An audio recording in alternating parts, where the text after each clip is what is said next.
अस्सलाम वालेकुम dear students, welcome to the platform of institute of motivation. आज हमारा 6th लेक्चर है हमारे कंप्यूटर कोर्स का और पॉसिबल है कि ये हमारा आज का सेकंड लास्ट लेक्चर होगा। ठीक है। अब तक हमने अपने कंप्यूटर की बेसिक इंट्रोडक्शन, उसकी हिस्ट्री और दीगर कंपोनेंट्स स्टडी किए पहले 2 लेक्चर्स में। देन हमने अपना लेक्चर नंबर 3, 4 और 5 जो है वो MS वर्ड पे कंज्यूम किया और अब तक उम्मीद करता हूँ कि पूरी क्लास को MS वर्ड की तकरीबन 70 to 80% ग्रिप हो चुकी होगी।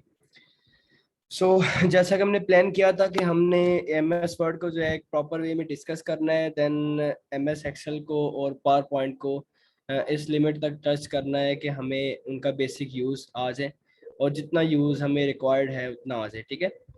तो आज हमारा 6th लेक्चर है। आज हम जो है MS एक्सेल को डिस्कस करने जा रहे हैं। बेसिक इंट्रोडक्शन से लेकर जितना रिक्वायर्ड है हमें MS एक्सेल का यूज़, हम उतना आज स्टडी करेंगे और देन हमारा लेक्चर जो है वो वाइंड अप हो जाएगा। ठीक है। और इस लेक्चर के बाद आपको इस वीक के लिए MS एक्सेल के हवाले से एक छोटी सी असाइनमेंट दी जाएगी जो कि आपका 4th क्विज कंसीडर होगा, तो उसके लिए भी आपने प्रिपेयर रहना है। ओके, हम स्टार्ट करते हैं अपना आज का लेक्चर।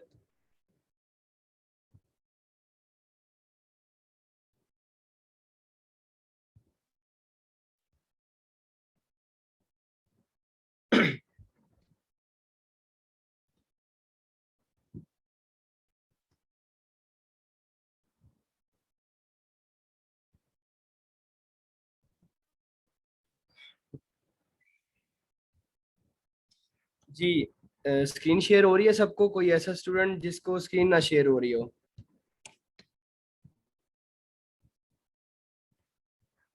ओके स्टूडेंट, हम MX एक्सेल जो है वो पढ़ने जा रहे हैं और आप में से वो स्टूडेंट्स जो स्पेशली जो मैथ्स की फील्ड से हैं और इंजीनियरिंग की फील्ड से हैं, उन्होंने आज के मेरे इस लेक्चर में ना मेरा साथ देना है। ठीक है।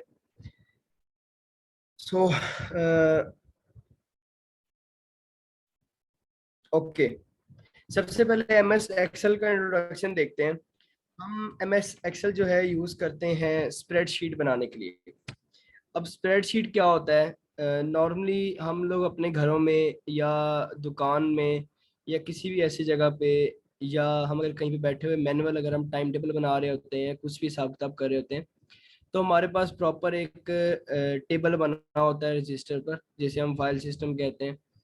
उस पे हम प्रॉपर अपना खाता लिख रहे होते हैं। प्रॉपर जो है हमारे पास एक स्टेटमेंट्स मौजूद होती हैं जिसमें कैलकुलेशंस होती हैं। लेट्स सपोज हम अपने घर का खर्च ही देख लें। ठीक है। नॉर्मली घरों में होता है कि घर का खर्च, वैसे अब तो कोई नहीं नोट करता, पर पहले होता था कि मैक्सिमम जो है ना लोग घर का खर्च जो है वो लिखते थे और आफ्टर 1 मंथ उसकी कैलकुलेशन करते थे। अब उस टेबल को, उस कैलकुलेशन को अगर हम इंग्लिश में बोलें तो उसे स्प्रेडशीट कहा जाता है। ठीक है। तो माइक्रोसॉफ्ट ऑफिस में जो सॉफ्टवेयर पैकेज हमें स्प्रेडशीट बनाना अलाउ करता है और स्प्रेडशीट बनाने की फैसिलिटी देता है, उसे हम माइक्रोसॉफ्ट एक्सेल कहते हैं। हम उसी फाइल सिस्टम को, उसी खाते को, वही हम टेबल बनाते हैं, उससे ही हम जब सॉफ्ट फॉर्म में लेकर आते हैं तो उसके लिए हम MS एक्सेल यूज करते हैं। ठीक है। तो ये बेसिकली इंट्रोडक्शन था MS एक्सेल का। अब हम देखते हैं कि फर्दर इसमें क्या है। ओके, सो स्टूडेंट्स, आपको सामने ये स्क्रीन पर बॉक्सेस बने हुए नजर आ रहे होंगे। आप देख रहे हैं कि जहां जहां मैं कर्सर क्लिक कर रहा हूँ एक बॉक्स जो है वो प्रोमिनेंट हो रहा है। ठीक है। MS एक्सेल की लैंग्वेज में इस बॉक्स को सेल कहते हैं। ठीक, CELL, सेल। ये बॉक्स जो है MS एक्सेल की लैंग्वेज में सेल कहलाता है। अब इस सेल में हम जो चाहे टाइप कर सकते हैं। हम किसी का नेम टाइप कर लें, हम कोई डिजिट टाइप कर लें। ठीक है। हम कोई स्टेटमेंट टाइप कर लें।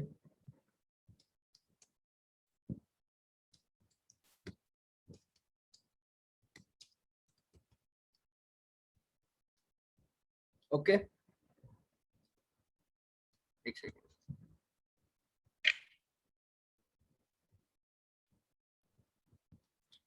अब ये सेल है, ये सेल हम यूज करते हैं कोई भी स्टेटमेंट टाइप करने के लिए। इस पे हम कुछ भी टाइप कर सकते हैं, कोई डिजिट टाइप कर सकते हैं, कोई स्टेटमेंट टाइप कर सकते हैं। और अगर हम चाहें प्रॉपर इसमें एक पूरा टेबल बनाना चाहें, पूरी एक स्प्रेडशीट बनाना चाहें, तो कुछ इस तरह से जो है हम इसमें एक स्प्रेडशीट भी बना सकते हैं इन सेल्स में टाइपिंग करके। अब इन सेल्स की कुछ फॉर्मेटिंग होती है। लेट्स सपोज मैं इस पे राइट क्लिक करता हूँ, तो यहाँ पे आपको ये फॉर्मेट सेल का ऑप्शन नजर आ रहा है। अब नंबर पे जाते हैं, ठीक है। हम अपनी मर्जी से इस सेल को जितने मर्जी डेसिमल पॉइंट्स दे सकते हैं। लेट्स सपोज मैं यहाँ पे 2 डेसिमल पॉइंट देकर ओके करता हूँ, तो अब देखेंगे पहले ये खाली 78 था, बट अब ये 78.00 हो गया, ठीक है। सेम फॉर्मेटिंग में अगर हम जाएं तो करेंसी पे जाते हैं। अगर हम चाहते हैं हम इसके साथ एक डॉलर का साइन यूज करें, हम किसी भी करेंसी का कोई भी हम साइन इसके साथ जो है ना हम यूज कर सकते हैं। RS उर्दू,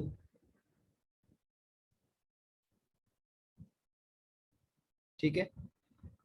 अब आप देख रहे हैं कि पहले जस्ट से 78 था, देन डिफरेंट करेंसीज के साइंस।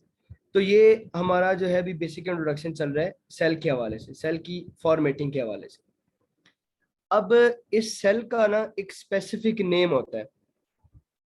उस नेम पे जाने से पहले हम इस स्टेटमेंट की फॉर्मेटिंग देखते हैं। हम लेट्स सपोज कोई भी हमने जो है ना लेंथी स्टेटमेंट लिखी है, ठीक है, कुछ भी हम लिख रहे हैं। अब हम चाहते हैं कि ये जो स्टेटमेंट के दरमियान एक स्पेस, एक इररिलेवेंट सी स्पेस है, ये कवर अप हो जाए। लेट्स सपोज अगर मैं आपको अपनी दूसरी शीट दिखाऊं, तो आप देखेंगे ये नीचे आपको सेल्स नजर आ रहे हैं, बट ऊपर ये जो IIM स्टूडेंट्स रिजल्ट कार्ड लिखा हुआ है, इसके इर्द गिर्द कोई सेल्स मौजूद नहीं है। अब ये कैसे हुआ है? इस तरह से हुआ है कि हम इसे ऑल सेलेक्ट करते हैं, ठीक है, राइट क्लिक पे जाते हैं, फॉर्मेट सेल्स पे जाते हैं, अलाइनमेंट पे जाते हैं, मर्ज सेल्स कर देते हैं। जब मर्ज सेल करेंगे, हम ओके करेंगे, तो ये सब कुछ जो है सारे का सारा सेल जो है मर्ज हो जाएगा, और जितनी स्टेटमेंट हमने लिखी है ये एक ही सेल में आ जाएगी, ठीक है। अब मैंने बात की थी कि इस सेल का एक स्पेसिफिकली नेम है। आप देख सकते हैं कि हमारे पास ये ABCDEFGHIJKLMएंड सो ऑन, ये जो ABCD लिखी हुई है ये हमारे पास हैं कॉलम्स, ठीक है। और ये 1 2 3 4 5 6 7 8 एंड सो ऑन, इन्हें हम कहते हैं रोज। अब लेट्स सपोज मैं डिफरेंट सेल्स पर क्लिक कर रहा हूँ, आपने इस जगह पर वो अपना एक थोड़ा सा गौर करना है। जिस जैसे जैसे मैं सेल्स, डिफरेंट सेल्स पे क्लिक करता रहूंगा, यहाँ से ये जो है ना, जैसे अब यहाँ पे D8 लिखा हुआ है, ये काउंटिंग यहाँ से चेंज होती रहेगी। यहाँ पे D8 है। अब आप देखिएगा, ये सेल पे क्लिक किया मैंने तो C6 आ गया। अगर मैं इस सेल पे क्लिक करता हूँ तो C9 आ जाता है। अगर मैं यहाँ पे क्लिक करता हूँ तो D12 आ जाता है। ये अब क्यों आ रहा है? अब लेट्स सपोज मैंने इस सेल पे क्लिक किया हुआ है और यहाँ पे D12 लिखा हुआ, क्यों लिखा हुआ है? मतलब ये कि ये जो सेल है ये D कॉलम की 12 रो के बीच में मौजूद है। ये सेल कॉलम D की 12th रो को इंटरसेक्ट कर रहा है, इसलिए इसका नाम D12 है। ओके, सो ये जो बॉक्स है यहाँ पे आपको सेल नेम लिखा हुआ नजर आ रहा होगा। अब ये जो बॉक्स है, जब आप किसी सेल के अंदर टाइप करते हैं, यहाँ से भी टाइप कर सकते हैं, और आप इस टाइप टैब से भी आप यहाँ पे टाइप कर सकते हैं, ठीक है। यहाँ पे आप जो मर्जी टाइप करते रहें, आपके इस सेल में जो है वो लिख जाएगा। सो ये जो सेल की आपको मैंने नेम्स बताए हैं, कॉलम की नंबरिंग बताई है, ये आगे जाके हमें बहुत ज्यादा काम देने वाला है। ओके, अब ये कॉलम A है, A1 पहला कॉलम, पहली रो, ठीक है। अब हम चाहते हैं कि हमने बिल्कुल last column of this sheet वहां पे जाना है। तो अगर आप कंट्रोल प्रेस करेंगे और राइट एरो की प्रेस करेंगे तो आप बिल्कुल last most column of this sheet आप पहुंच जाएंगे। अब आप देख रहे हैं एक्स एफ डी, ये जो है लास्ट कॉलम है इस शीट का, ठीक है, इससे आगे कोई कॉलम नहीं। कंट्रोल प्रेस करें, लेफ्ट एरो की प्रेस करें तो आप फर्स्ट कॉलम पे आ जाएंगे। सेम एज इट इज हम चाहते हैं कि हम देखते हैं कि इसकी आखिरी रो कौन सी है, क्योंकि ये देखें आप जैसे नीचे जाते जाएंगे यहाँ से आप ये देखिएगा ये जो रोलर है अभी ये एक इस लेंथ पे मौजूद है, यहाँ से मैं जैसे नीचे जाता हूँ ये रोलर जो है कम होता जाएगा।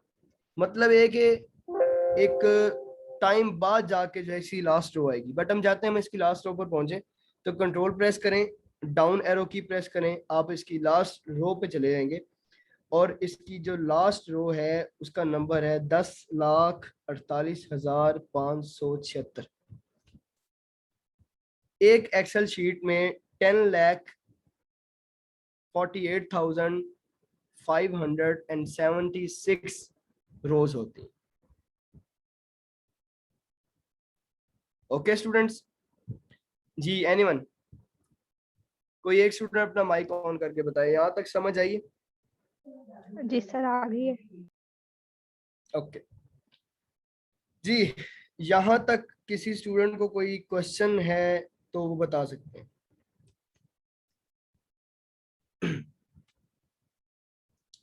ओके अब हम आते हैं इस शीट पर।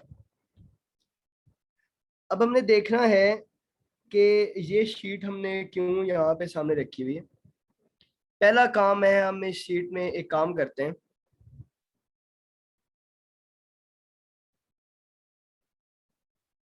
कीज दोबारा रिपीट कर दें। कायनात कौन सी कीज की बात कर रही हैं आप?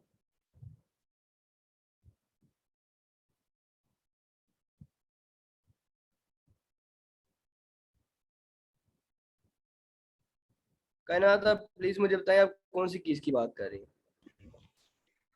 जी सर वो जो भी आपने बताया कि फर्स्ट रो से अगर हमने लास्ट वाली रो पे जाना हो तो कंट्रोल प्लस शिफ्ट पता नहीं जो वो वाली कीज रिपीट किया ना उनका कह रही हूँ। मैं बता दूं। अच्छा कायनात ये देखें हमारे पास A1 सेल है, पहला कॉलम ए और पहली रो 1, ठीक है। हम चाहते हैं कि हमने लास्ट कॉलम पे जाना है, हम कंट्रोल पकड़ेंगे कीबोर्ड से और राइट एरो की हम प्रेस करेंगे तो हम सीधा जो है last column of this sheet पहुंच जाएंगे। हम अगर फर्स्ट कॉलम पे वापस आना चाहते हैं हम कंट्रोल प्रेस करेंगे और लेफ्ट एरो की प्रेस करेंगे, हम फर्स्ट कॉलम पे आ जाएंगे। सेम एज इट इज अगर हम लास्ट रो पे जाना चाहते हैं कंट्रोल प्रेस करेंगे, डाउन एरो की प्रेस करेंगे तो हम लास्ट रो पे आ जाएंगे। और अगर हम फर्स्ट रो में वापस जाना चाहते हैं कंट्रोल प्रेस करेंगे और अपर एरो की हम प्रेस करेंगे तो हम फर्स्ट रो में आ जाएंगे। ठीक है, लगी समझ यहाँ तक?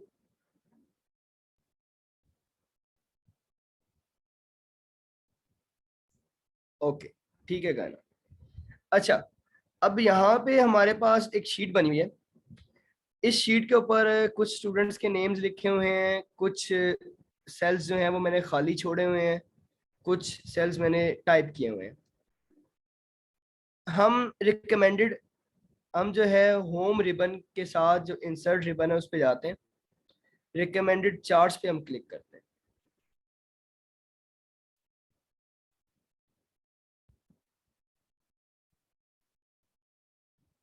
ओके मैं रिपीट करता हूँ।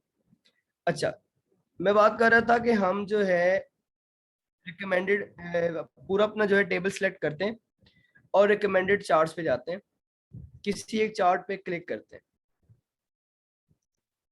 ओके अब स्टूडेंट्स आप देख रहे हैं कि ये जो चार्ट हमारे सामने आया है, just please wait for a minute, recommended and this one. Okay जी स्टूडेंट्स आपके सामने स्क्रीन पे एक चार्ट है। अब देखें कि यहाँ पे जो नंबरिंग्स लिखी हुई थी, जो कुछ कैलकुलेशंस लिखी हुई थी, वो कैलकुलेशन हमें इतनी खास जो है उनकी अगर समझ ना भी आए या हम अगर देखना चाहें कि किसकी जो है वो ज़्यादा वैल्यू है, किसने ज़्यादा अच्छा परफॉर्म किया है, किसने कम अच्छा परफॉर्म किया है, तो इन वैल्यूज़ का एक जो कैलकुलेशन है वो इस चार्ट के ऊपर आपको नज़र आ रहा होगा। अब अहमद जो है वो ब्लू कलर में शो हो रहा है, हसन ऑरेंज कलर में, हमाद ग्रे कलर में, अफराज येलो में और शेब जो है ब्लू में। ठीक है, ये देखें, ये हमारे पास नेम्स लिखे हैं। अब इनकी जितनी कैलकुलेशन है Q1 Q2 Q3 A1 A2 A3 A4 30 और देन अगेन 30। अब ये जो कॉलम्स मैंने खाली छोड़े हुए हैं वो यहाँ पे खाली हैं। तो ये एक नॉर्मल सी कैलकुलेशन का आइडिया लगाने के लिए, अगर आपके पास प्रॉपर एक टेबल बना हो तो उसमें कैलकुलेशन का आइडिया लगाने के लिए आप इस इन चार्ट्स को यहाँ से यूज कर सकते हैं। ठीक है, इंसर्ट में जाएंगे, टेबल पूरा सिलेक्ट करेंगे, रिकमेंडेड चार्ट्स पे क्लिक करेंगे तो आपके पास डिफरेंट चार्ट्स आ जाएंगे। ओके, आगे मैं बता रहा था कि हमने फाइल को मर्ज कैसे करना है, तो मैं आपको बताता चलूं कि ये पहला सेल है। लेट्स सपोज हम यहाँ पे कुछ ना कुछ लिख देते हैं। ठीक है, वापस आते हैं, ये पहला सेल है। अब जहां तक ये स्टेटमेंट है उससे हम सिलेक्ट कर लेते हैं, राइट क्लिक पे जाते हैं, फॉर्मेट सेल्स पे जाते हैं, अलाइनमेंट के ऑप्शन में मर्ज सेल्स का ऑप्शन है, इस पे क्लिक करते हैं, देन ओके पे क्लिक करते हैं, ये पूरा सेल जो है वो मर्ज हो जाता है। ठीक है, सो ये फॉर्मेट सेल्स में इसका ऑप्शन मौजूद है। ओके, अब तक हमें समझ आ गई कि सेल क्या होता है, हमने सेल को मर्ज कैसे करना है, सेल की जो नंबरिंग है वो हमने कैसे फाइंड आउट करनी है, हमने कॉलम्स पढ़े, हमने रोज पढ़ ली, हमने सेल की जो है वो फॉर्मेटिंग पढ़ ली, और हमने बेसिक इंट्रोडक्शन पढ़ लिया माइक्रोसॉफ्ट एक्सेल का। अब हमारा मोस्ट इंपॉर्टेंट पार्ट है, हमने इसमें फार्मूला कैसे यूज करने। ये हमारे पास कुछ बेसिक फार्मूलाज हैं माइक्रोसॉफ्ट एक्सेल में, या हमारी बेसिक मैथमेटिक्स की। सम का फार्मूला है, एवरेज का फार्मूला है, minimum value, maximum value, median, count, count if, add, subtract, multiply, divide, exponent. Okay students, columns भी मर्ज कर सकते हैं, गुड क्वेश्चन। हम देख लेते हैं कि कॉलम्स मर्ज होते हैं कि नहीं होते। जी सिद्रा, ओके, ये हमने पहला कॉलम सेलेक्ट किया, पहले 4 सेलेक्ट कर लिए, क्योंकि टू बी वेरी ऑनेस्ट मैंने आज तक कभी कोई कॉलम मर्ज नहीं किया, तो हम आज इसे मर्ज करके देख लेते हैं।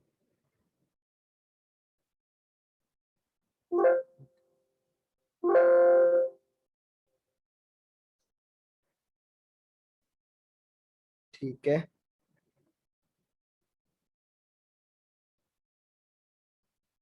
अगेन ट्राई कर लेते हैं, क्योंकि देखें जो चीज हमें पता है वो हम बता सकते हैं, जो कभी यूज नहीं किया।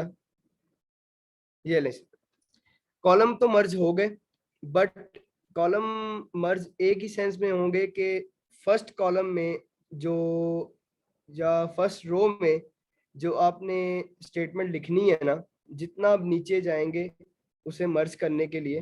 ठीक है, लेट्स सपोज ये सिलेक्ट करते हैं, सेल एक कॉलम में सिलेक्ट करता हूं मैं, जितना हम नीचे जाएंगे जो फर्स्ट सेल में वैल्यू लिखी होगी वही यहाँ पे आएगी। ठीक है, अब इसको आप जितना मर्जी जो है वो लेंथ में नीचे रहे।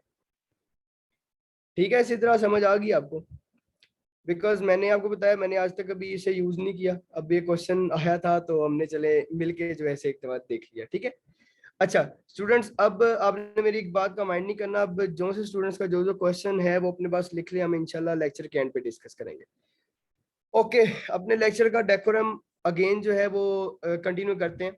हम बात कर रहे थे, हमने इन टेबल्स में जो है वो फार्मूलाज अभी हमने डिस्कस करने।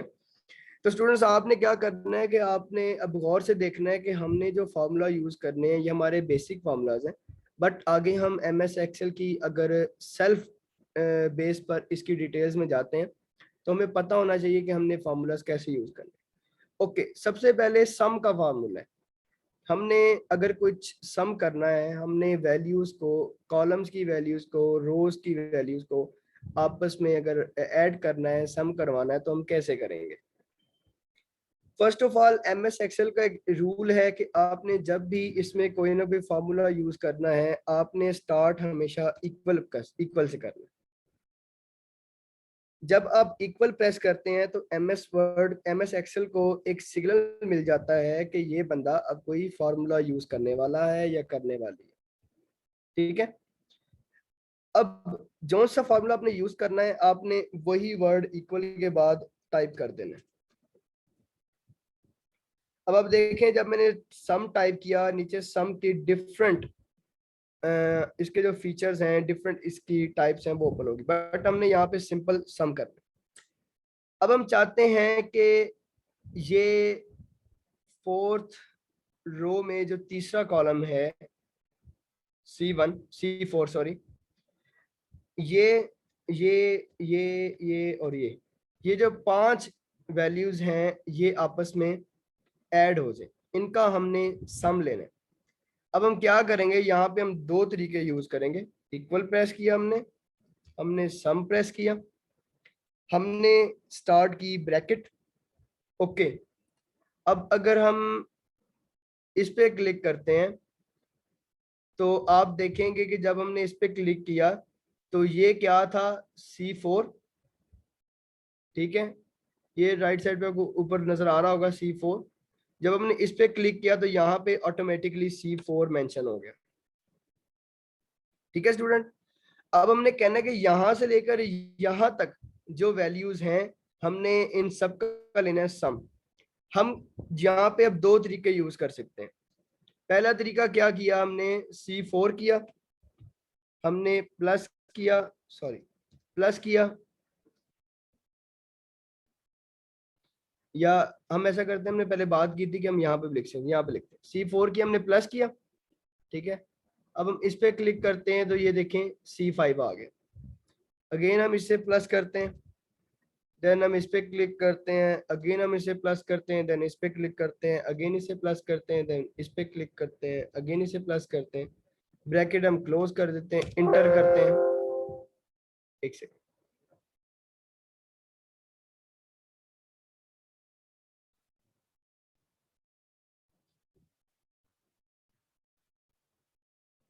एक सेकंड,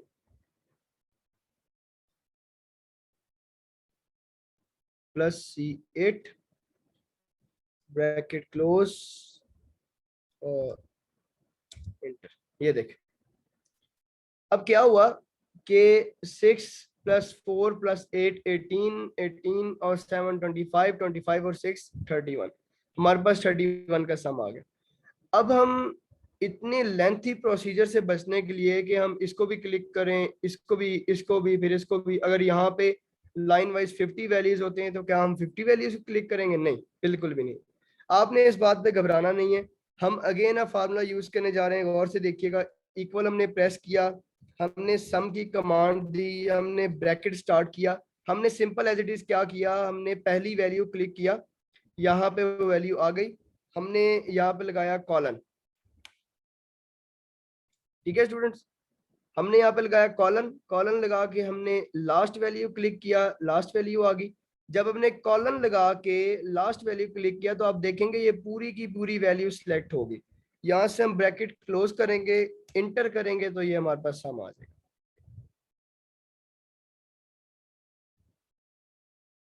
जी मौजमा, आपको समझ आई है? सर अगर हमने कॉलम की वैल्यूज के साथ रोज की वैल्यूज भी ऐड करनी होगी तो सॉरी क्या बोला, दोबारा बताइएगा। अगर यहाँ पे सिर्फ कॉलम्स थे ना, अगर हमें रोज की वैल्यूज भी ऐड करनी होती फिर हम क्या करते? फिर हम क्या करते, गुड क्वेश्चन। फिर हम ये करते कि इसे हम जो है वो अगेन स्टार्ट करते हैं। इक्वल का साइन दिया, सम की कमांड दी, ब्रैकेट हमने स्टार्ट किया, ये हमने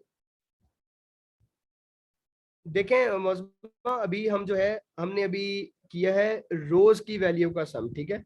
अब हम उल्ट जाते हैं, हम कॉलम की वैल्यूज का सम करते हैं। जी इसको हमने सिलेक्ट किया, हमने लगाया कॉलन, देन हमने इसको सिलेक्ट कर लिया, ओके, ब्रैकेट क्लोज की, सम किया। अब इसका सम आ गया। 7 + 4 11, 8 19 और 5 24। ठीक है, याद रखिएगा एक चीज यहाँ पे मैं अगेन कर रहा हूँ, इक्वल प्रेस करेंगे हम, जिस जो हमने फॉर्मूला लगाना है उसकी हम कमांड देंगे, ब्रैकेट लगाएंगे, जिस रो से लेकर जिस कॉलम तक या जिस दूसरी रो तक हमने सम कर लेना है, जिन वैल्यूज को हमने सम करना है, हमने फर्स्ट सेल को क्लिक करना है, कॉलन लगाना है, देन हमने लास्ट सेल को क्लिक करना है, ब्रैकेट क्लोज करनी है, इंटर प्रेस करना है। फर्स्ट सेल से लेकर लास्ट सेल तक बीच में जितनी वैल्यूज होंगी सबका जो है वो सम आपके सामने आ जाए। ठीक है मौजमा, आप समझ आइए आपको? Yes sir. ओके ठीक है, तो अब हम चाहते हैं कि ये जो इनके ये जो मार्क्स हैं इनका तो सम हो गया। ठीक है, अब हम चाहते हैं कि ये जो है इनका भी सम हो जाए, इनका भी सम हो जाए, इनका भी सम हो जाए। हम क्या करेंगे, अगेन हम जो है वैल्यूज चेंज करते हैं, ये वैल्यू एंटर करते हैं, इसका सम आ गया 25, सॉरी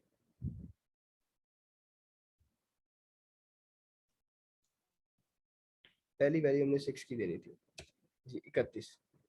ओके, अब हम अगर हमने इन डिजिट्स का सम लेना है तो हम इनके लिए अलग-अलग से फॉर्मूलाज नहीं लगाएंगे।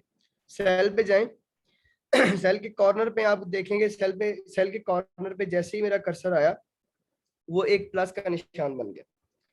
इससे आपने करना है सिलेक्ट करके इस साइड पे इसे ड्रैग कर देना है। I am sorry. Okay, select करके आपने सॉरी सिलेक्ट करके आपने राइट साइड पे से ड्रैग कर देना। ड्रैग करके जैसे ही आप अपना कर्सर छोड़ेंगे ये इन सब का जो सम है वो आ जाए। ठीक है, कोई ऐसा स्टूडेंट जिसे मेरी इस बात की समझ ना आई हो? ये बहुत इंपॉर्टेंट पॉइंट है, जो जितनी मर्जी वैल्यूज हो सबका sum, average, minimum value, maximum value, percentage, हर किस्म की कैलकुलेशन जो है इससे बहुत इजी हो जाती है। जी, किसी को मेरा ये पॉइंट समझ ना आया हो जल्दी बताएं। ओके, अब यहां से जो है इसे हम उठाते हैं, हम कहते हैं कि अगली वैल्यूज का भी हम सम कर लेते हैं। ये देखें, अब जिनमें वैल्यूज नहीं थी उनका सम 0 आ गया, जिनमें वैल्यूज थी उनका सम आप। ठीक है स्टूडेंट्स, ओके, यहां तक हमने जो है बेसिक चीजें पढ़ी, सेल के बारे में पढ़ा, उसकी फॉर्मेटिंग, एमएस एक्सेल का इंट्रोडक्शन पढ़ लिया, हमने सेल के नेम्स पढ़ लिए, हमने पढ़ लिया कि हमने सेल्स को मर्ज कैसे करना है, हमने ये भी पढ़ लिया कि हमने फार्मूला को यूज कैसे करना है, उससे हमने स्टार्ट कैसे करना है, उस सब वैल्यूज को अगर हम वो फार्मूलाज देते हैं तो उन्हें हमने जो है एक ही पॉइंट पे यूटिलाइज कैसे करना है। सो स्टूडेंट्स, हमारी जो है पहला सेशन खत्म होने को है, 1 मिनट रह चुका है। हम ये वाली मीटिंग एंड करके दूसरा सेशन स्टार्ट करते हैं और विद योर कोऑपरेशन इंशाल्लाह दूसरे सेशन के में रहते हुए हम अपना जो है एमएस एक्सेल का टॉपिक जो है वो वाइंड अप कर देंगे। ठीक है, और एंड पे जो आपके क्वेश्चंस भी सुन लेंगे। सो आप जल्दी से सेकंड सेशन आप जल्दी से ज्वाइन करें। जी मिस मिनाइल, सेशन जो है खत्म करके नेक्स्ट स्टार्ट करें।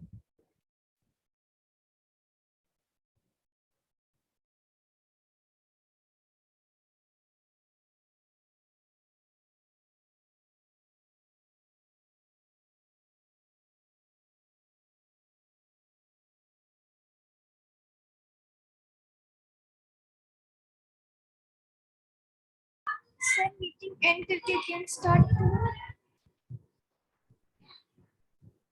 जी वही मैं कह रहा हूँ कि मीटिंग एंड करके नेक्स्ट स्टार्ट कर दें।